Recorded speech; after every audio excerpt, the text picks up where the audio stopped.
What's up, ladies and gentlemen? Welcome to the Franchise Empire newsletter, where we break down every week specific franchises of the week and a resale. If you are new here, my name is Tarek Johnson. I am the CEO and founder of Franchise Empire, and I'm here with Mark Magerman, who is our head of brokerage here. Hello, Mark. Hello, Tarek. All right, guys, we got some good stuff for you today. Recurring revenue franchise showing $200K in net income. Who doesn't love recurring revenue? Yeah,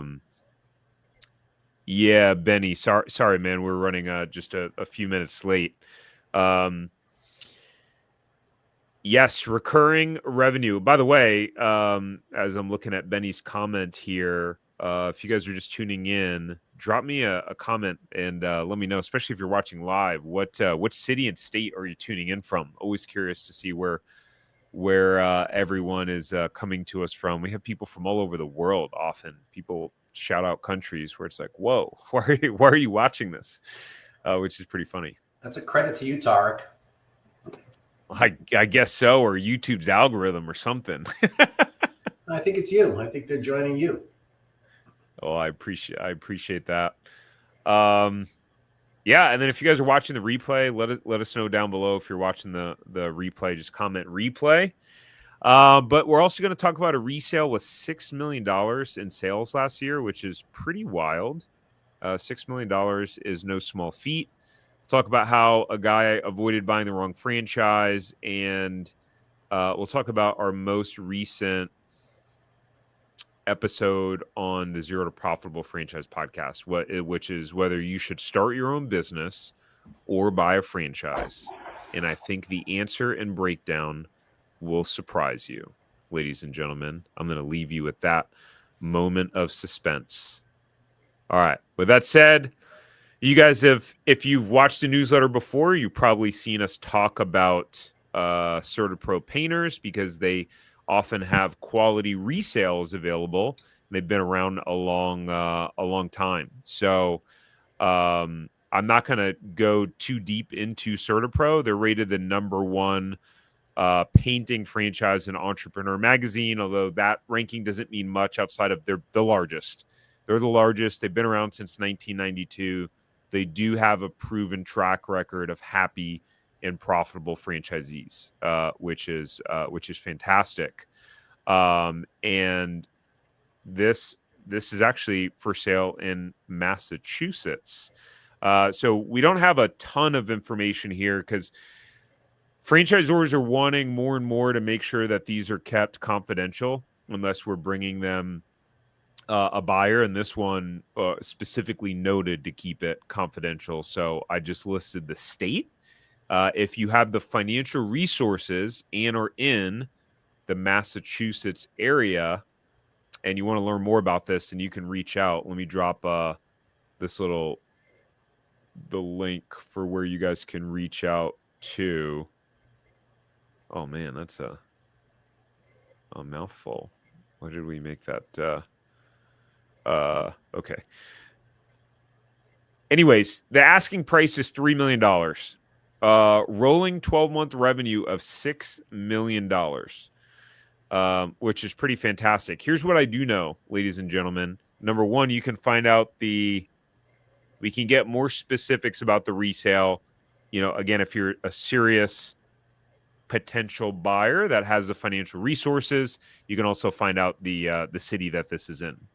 What I'll tell you is that people typically don't price their businesses for $3 million unless it is warranting that sort of valuation. So we've had people I know before reach out and go, hey, are there any resales that are doing, $300,000 to $500,000 in EBITDA, right? Or cash flow? If so, let me know. I would assume, I'm not saying that that's the case, based on the valuation of price, I would assume that it's making some pretty healthy margins. Mark, what's your take when you see just broad, limited information like this on a resale? Exactly what you said. It's rare. Again, I think 90% of the resales that'll come by our desk are, maybe $1 million, $2 million in sales, that range. and the selling price is well under, $1 million or in that ballpark. So when you see something like this, the first thing that jumps out to me is it's probably worth it. I mean, that's $500,000 in revenue per month. That's a lot of paintbrushes that are getting soaked up with paint, right? So I'm going to bet, to your point, it's a very legitimate resale. And as I say on all these, when we do this each week, if you're interested and you want to come to us, we'd love to talk to you, but do yourself a favor, get pre-approved financially, because it's going to slow down the process. Especially on these resales, they'll go quick, and you got to figure there's going to be high earning potential people looking into this. If you want to get first in line, come prepared with a letter saying you're qualified. Great point. Yeah, definitely do the work on the front end and get pre-qualified. It's like going to shop for a home, guys. Like if you're and I would say even if it's harder if you're buying new, but I mean, if you're going to buy a house, you don't want to go start looking at houses if you don't know how much you can buy, number one. Number two, if you're pre-approved. I know there are people that do that, but I wouldn't waste someone's time. I wouldn't want someone to waste mine if I was a realtor. Great. Anyways, we also have CertaPro also has strong resales in these markets. We have access to more, but these are some particular ones that, based on the numbers that I have seen, look strong. Thousand Oaks, California, Atlanta, Georgia, the New Jersey area, 2 areas in Tennessee, and this area in Virginia. So if you're interested in a resale and you're in these any of these markets, then definitely reach out and we can help connect you and get you more details and information about these specific opportunities. In terms of our take, again, we featured CertaPro so many times, so I'm going to keep this short. But you don't need experience in painting or home improvement. This is about leading a team, especially with a business, ladies and gentlemen, that's doing $6 million a year in sales. You're not out there painting the houses. You're leading a team. So this sort of resale, you would expect to be, number one, well capitalized, meaning you should be able to put at least 10% down on a $3 million purchase price, at least 10% down. At least. Yeah. So you would probably, for this sort of resale, you would want to have between $500K to $1 million liquid, whether it be in retirement funds, whether in cash, whether in investments or whatever, because you would want to put 300 grand down and you would need a couple $100,000 just to float the overall cash flow of the business. If I could add something, Tarek, to it, it may not be an appropriate one, but I'm going back to my own world. When we sold our business, we had a resale franchise business. Our sale price was considerably higher than $3 million. But my point was, we ultimately want the people that ultimately we sold to came to us with the largest amount of cash on hand to buy the business. So again, all of them, you're going to be funded, but the more cash you're willing to put in, we just looked at it as they're more credible. They really want it. They're putting their skin in the game. So I would say anybody interested in a resale of this size, 300 is by far the minimum, but the more cash you want to put in the deal, the more attractive you might be to the seller. Two great points. Great points from someone who has lived it. Right. That's the one of the huge benefits of having Mark on these live streams. If you guys are just getting to know Mark owned 13, 14 Five Guys franchises. Just so happens to be my favorite burger. Now I'm starting to see one of my favorites, because Shake Shack is starting to really get up there for me. Sure. Really like Shake Shack. Sure. I still like you, Tarek. That's okay. You're entitled. Have you had Shake Shack? I sold Five Guys. I have no affiliation anymore to them. So knock it out. Have you had Shake Shack before? I have. Yeah, they're very good. Yeah, they're very good. I grabbed one. I went golfing this weekend, and I used that as my excuse because of all the calories I burned to be able to eat. Nothing's better than the Five Guys fries, though. That I'm powerful on. No better fries in the market, bar none. And again, not that you asked, but the fries that you're eating when you're at Five Guys were in a bag earlier that morning. Potatoes. Potatoes are in the bags that they come in, and 3 hours later or 6 hours later, you're eating them. So, and so are you a Cajun fries or no Cajun? No, you gotta go Cajun. You Yeah. gotta go Cajun. Yeah. I really like the Cajun ones.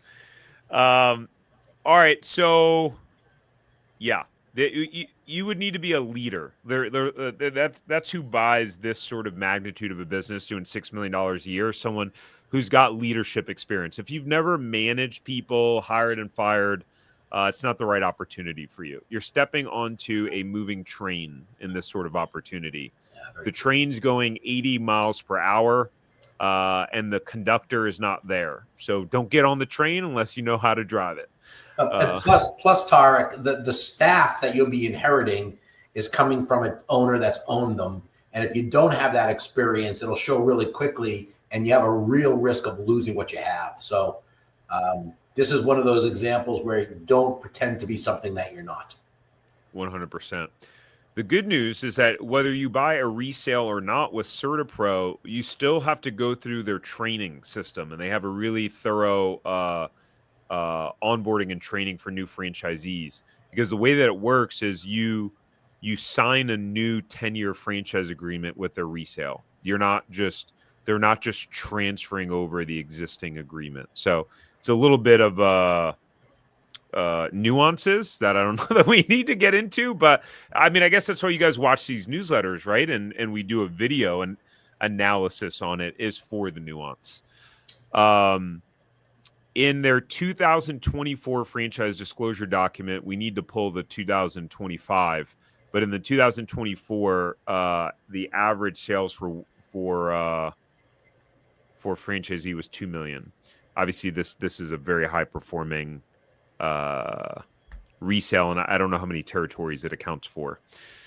So if you are interested in this, or you want to learn more about our list of over 100 resales and growing, ladies and gentlemen, we've been hard at work, especially Mark, with signing new brands and getting access to more resales in our inventory.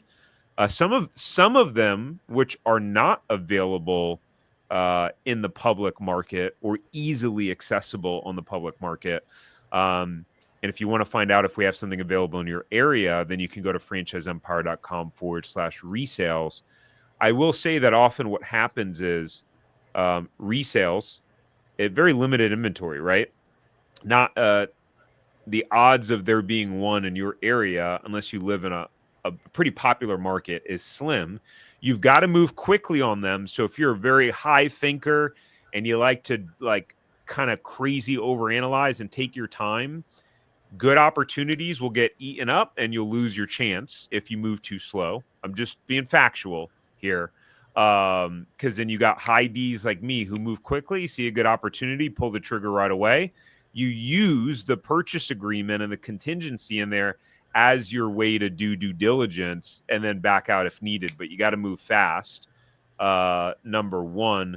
And number two is a lot of times what happens is if there's not a resale available in the market, then people will actually go, you know what sort of new options do I have? And we'll take a look at those. But that's resales, ladies and gentlemen. Mark, anything else to add there before we move on? No, the point you just made is very, very valuable. It's, so many people that we talk to are like, I want to analyze it. I want to run my pro formas. I want to talk to 5 million franchise owners.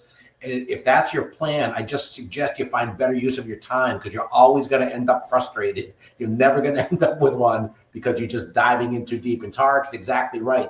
Say, I want the business. Here's the price. Here's my down payment. You're going to get 60 to 90 days to do your due diligence.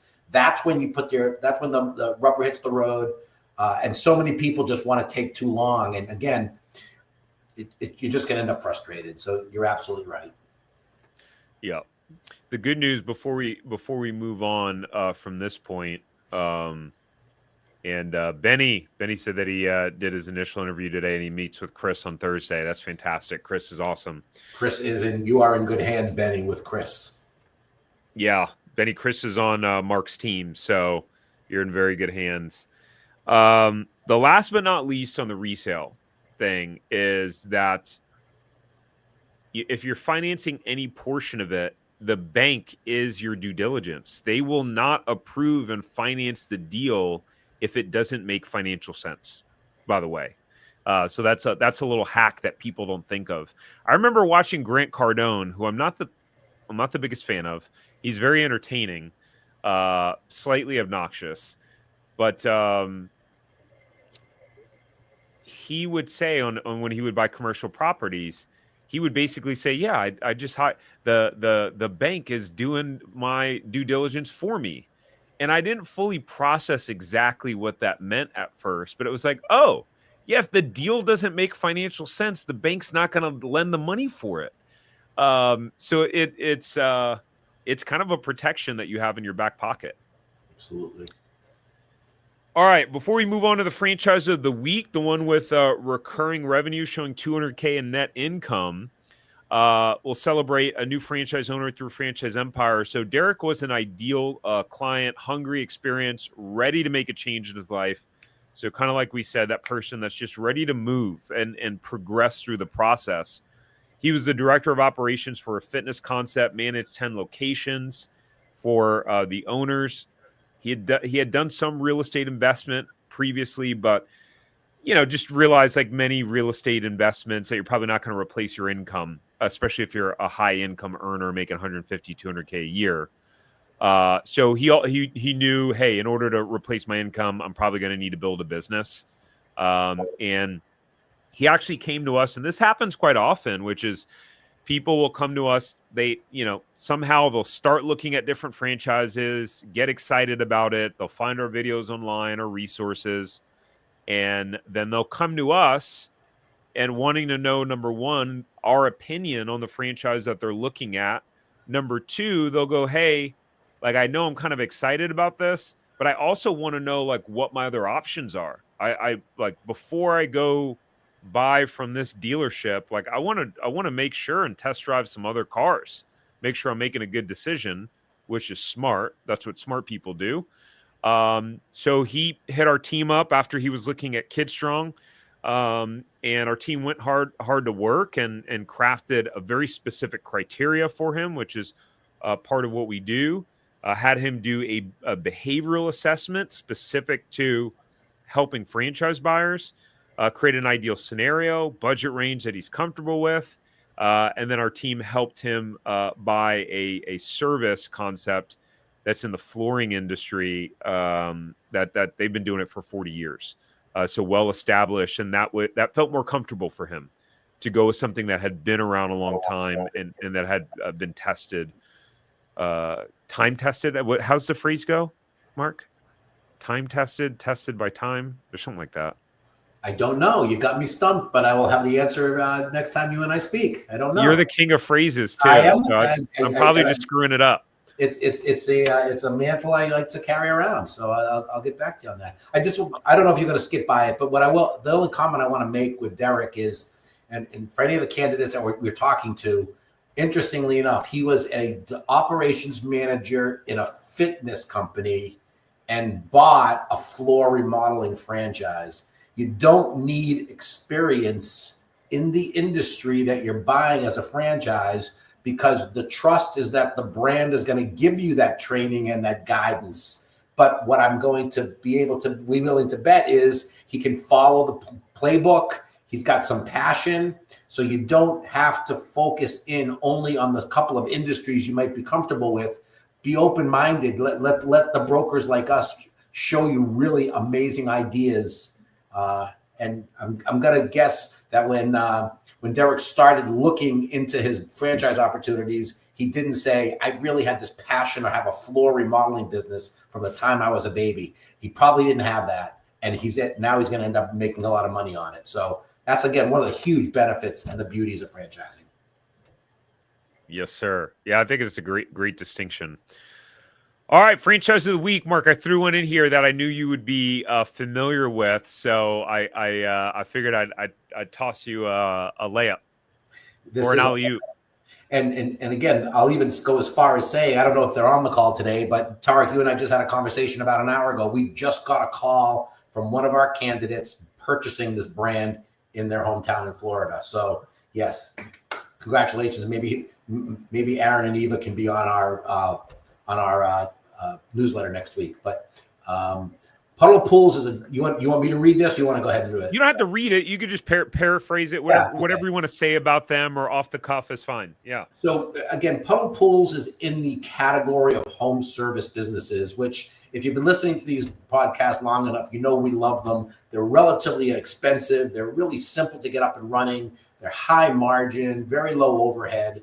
And again, based on a home-based business. We don't do a lot of recommending to the puddle pool industry if you live up in the Northeast where I live, because it is more of a seasonal business and maybe not as attractive. But if you live south of the Mason-Dixon line or down in the South or where the weather's nice all year round, these are amazing businesses, right? Everybody has pools down in that neck of the woods. They all need service. And that's what Puddle Pools. Puddle Pools is a relatively new coming business into the pool service category. We love them, and as I said, we're already finding success with them. They were founded in 2018, began franchising in 2022. Mark Amory is the founder, who I've had a couple opportunities to speak with. I don't know, Tarek, if you have, but he's the real strength behind the brand. And he's at a point now, because it's, this is old, this information. I don't believe this is the updated. Oh no, this is updated. Okay, right. So you can see that they've got a low number of units, only 22. But this is an example of where that's a benefit. That means there's open areas. There are a couple of pool companies that have been around for a while that don't have territory. So this is one that the founder is intimately involved with the franchisees. I just got that information from our candidate. So he's just excellent and wants to make sure that the franchisees get off and running. Franchise fees, $49,500, very standard. Royalty brand fund at $9,000, again, very standard for the industry.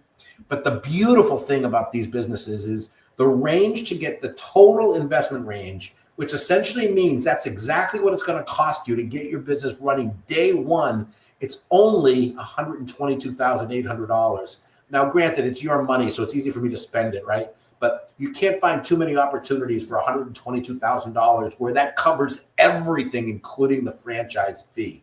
So if you live in an area where the weather is nice all year round, this is an amazing brand. And Puddle Pool, in my opinion, by the end of 2025, they're going to be up to over 100. All right.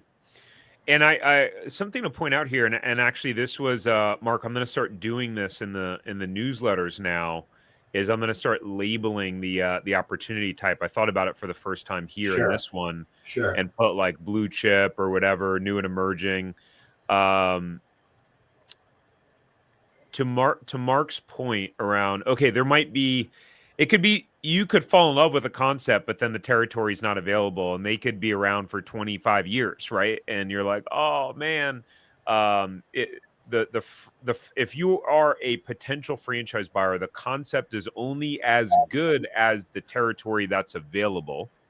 Right. And one of the things that is helpful about our process and in understanding people, some people are better suited in a more emerging brand like this, and some people would completely rip their hair out in an emerging brand like this. That's part of why we have all of our clients do the Zoracle behavioral assessment, which is a very specific assessment to understand what your personality style is, that was done by a scientist who knows franchising, because then it can tell us and give us an idea of what sort of opportunities that are best for you. And there's some of you that unless the brand has 100 units open, we can't show it to you, because we just know that you need to be in something that's more established. But for this sort of opportunity, in my mind, is for someone who kind of wants to be at the ground level, wants to be able to have the ability to connect with the founder, and likes the fact that they would be able to have some input as things continue to evolve and innovate.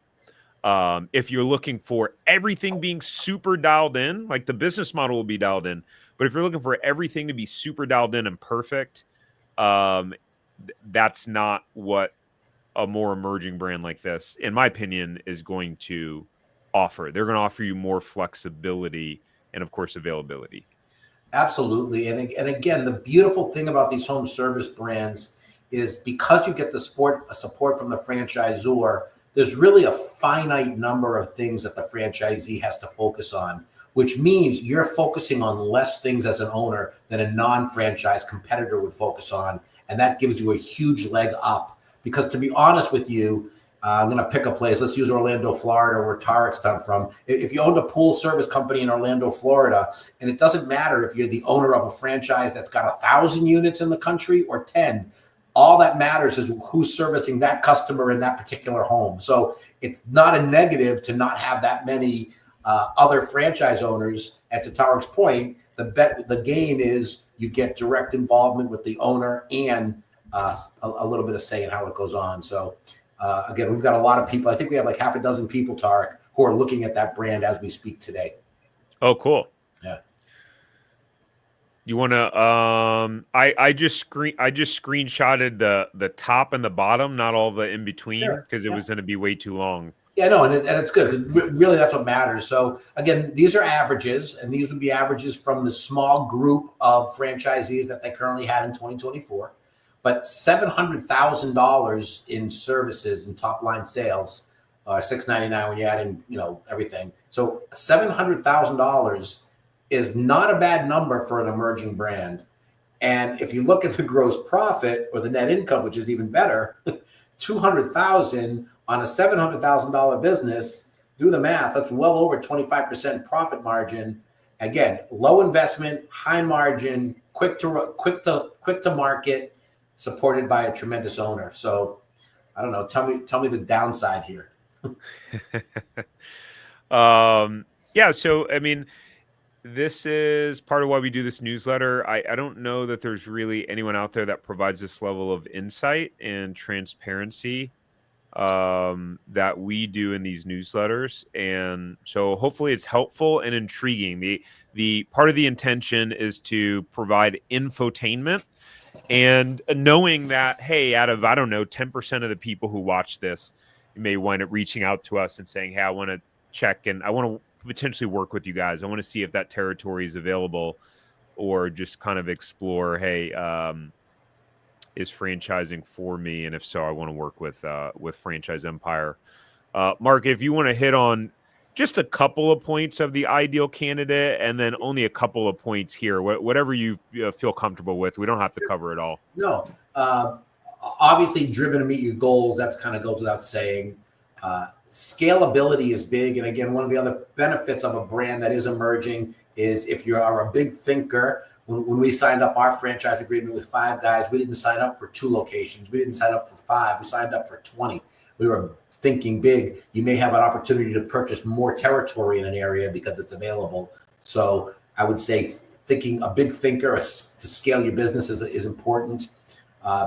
Communication skills and people skills. Tarek talked a little bit about the need to be an experienced manager if you're buying a resale. Well, a big part of success in these home service is your ability to develop and build your team of people. So managing a people is always going to be critically important. It is a semi-absentee owner for franchise owners who are open to hiring a field technician or in an admin role. Again, we always suggest that the franchisee roll up their sleeves and be that person for the first 12 months. Get your business up and running before you start hiring, but certainly it is an opportunity. And again, seeing the value of long-term recurring revenue. If I was in this business, I would be telling people, I can come and clean your pool, but if you sign up for the annual contract, I'll take 25% off it, and give them a reason to sign up. So you're sending your crew out there every single week to clean their pools. That's when you start really driving the business. So some of the things that the candidates may want to consider if you're interested in a brand such as this. Yeah, and one thing that I want to double click on is, this gets thrown out a lot, this word in the franchise world.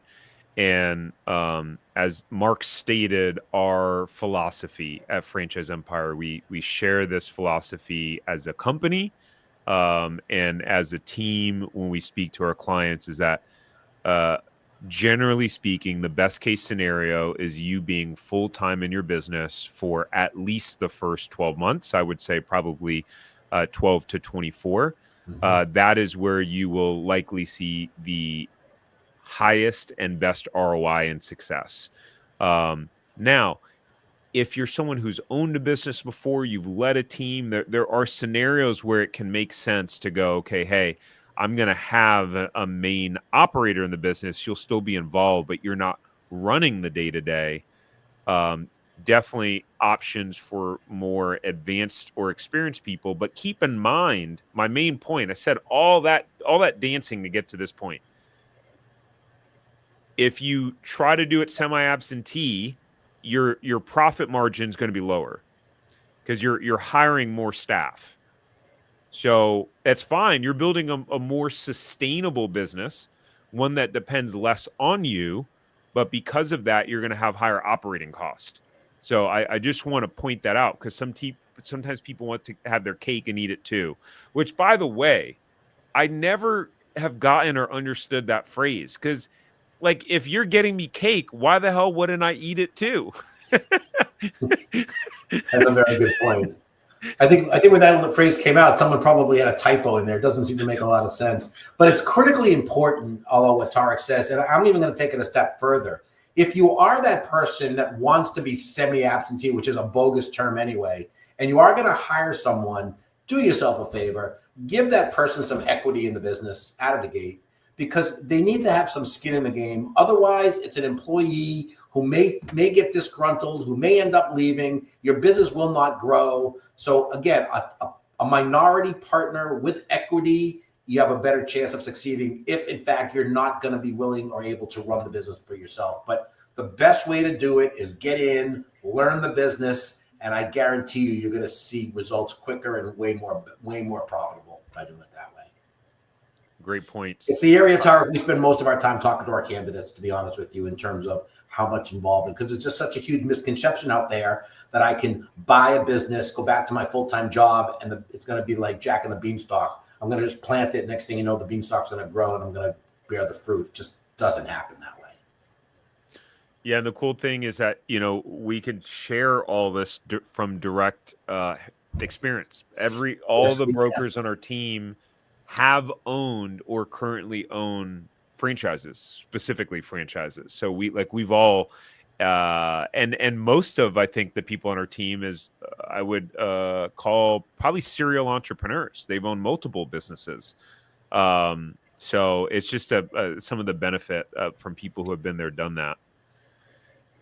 We had a question with respect to the business credit profile of the franchise acquisition. Would business credit profile be included? If no, why? I don't know what that question means, honestly. Me either. I don't know what that means. So hats off if you can ask it a different way. I don't know what you're asking, but I'll also at this point, back to my own experience, Tarek, I can't tell you how many pairs of clothes I had to throw away in the first 3 years of Five Guys because they just got drained with peanut oil. And I'd come home at night, my wife would say, just take off your clothes and throw it in the fumigator, because I was in there in the restaurant every day learning that business. I hated it, frankly, but I did what we had to do. That way, when we started to hire people, we were hiring people from a position of strength and understanding versus just someone selling me a bill of goods. So did I want to go and work in a restaurant and get disgustingly gross with peanut oil every day? No. Was it a good move? Yes. Boom. Mic drop right there. Mark hit on a lot of this already. I'll just hit on a couple quick points that they list in their collateral. Totally mobile. You can run it from your phone because they have the technology. As soon as you have a technician in place, you can run everything through their tech system. They got systems and playbooks. They say year-round and not seasonal, which is interesting. I'm assuming that means for people in the South. It's a recurring revenue business, right? They have an in-house CRM system. In-house marketing team. So those are just some of the benefits. Mark, is there one or two specifically that are really sticking points for you that you wanted to talk about? The support you get from the founder and his team because they're emerging, I think, is the feedback that most candidates have given me. Mark is very, very comfortable talking to people and very, very energetic and enthusiastic about his brand. So that stands out. And again, the recurring aspect of this, getting recurring revenue. And as you guys know, if you're in business, recurring revenue is money in the bank. So not every home service brand gives you that option, but pool service definitely does. And not for nothing, you're outside in the beautiful weather, and it's if you got to make a living cleaning something, I'd rather be a pool and a chimney or something like that. So again, kind of cool. I used to own my own pool when my kids were younger, and one of the funnest things was taking care of your own pool. So, but now being an old guy, if I had a pool, I would be hiring someone to do it. It's too much heavy lifting for me at this point. And if you're anything like me, I hate having to do anything service related around the house, and that's part of why I work so hard, is to be able to pay people to do things that I don't want to do. And you'll have plenty of those people too, where they're like perfectly capable but don't want to do it. That's why these home service franchises do so well, Tara, because that's most people nowadays. They prefer to let the professionals do it because their free time is valuable. They don't want to spend it doing that. So it's not a leap to understand why these brands do so well and why franchise owners are doing so well with them. Oh yeah, I just had a quick story before we move on to the last part of this, guys. And by the way, if you want us to check to see if this franchise is available in your territory, or if you want to meet with our highly experienced brokerage team to find out what franchises are available in your territory that align with your skill set, align with your budget, you go to franchiseempire.com/check territory.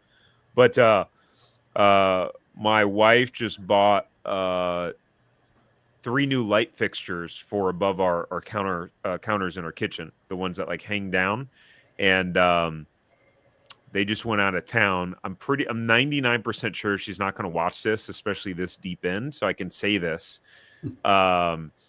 But so she's out of town right now, and she had said she was going to hire someone to come do it. So I did it. I found someone to come do it so that when she comes home, it's installed and she can go, oh, thanks for doing that without having asked her. At least that's how I'm hoping it will go.